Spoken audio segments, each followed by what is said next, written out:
कर्नाटकातील सौंदती येथील रेणुका मातेच्या जागृत देवस्थानात दरवर्षीप्रमाणे यंदाही नारळी पौर्णिमेनिमित्त लाखो भक्त दर्शनासाठी गर्दी करत आहेत. या भाविकांमध्ये अकोट तालुका निपाणी येथील रेणुका मातेचे जीवाभावाचे भक्त महादेव पुणेकर उर्फ देवमामा यांनीही भक्तगणांसह दर्शन घेतलं. रेणुका मातेवरील त्यांची अपार श्रद्धा आणि भक्तिभाव यामुळे अकोट गावासह परिसरात त्यांचा गौरवाने उल्लेख केला जातोय.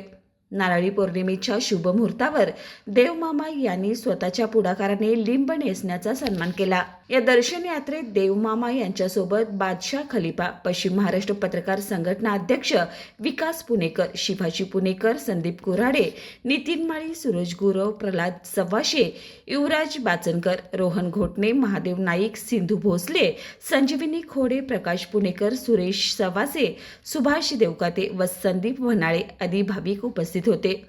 श्रद्धा, समर्पण आणि भक्तिभाव यांचं जिवंत उदाहरण असलेले देवमामा पुणेकर हे केवळ स्वतःच नव्हे तर गावातील अनेकांना रेणुका मातेच्या सेवेत व दर्शन यात्रेत सामील करून घेण्याचं काम गेली अनेक वर्ष करत आहेत.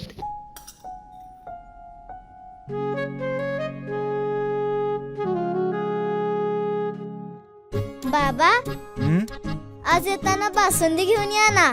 अगं, कालच आपण आईचा वाढदिवस होता म्हणून आणली होती ना. ऐकलं, गोकुळची बासुंदी पुन्हा खावीशी वाटतेय. खरं सांगू, मलाही खावीशी वाटतेय. पुन्हा पुन्हा खावीशी वाटणारी गोकुळ बासुंदी.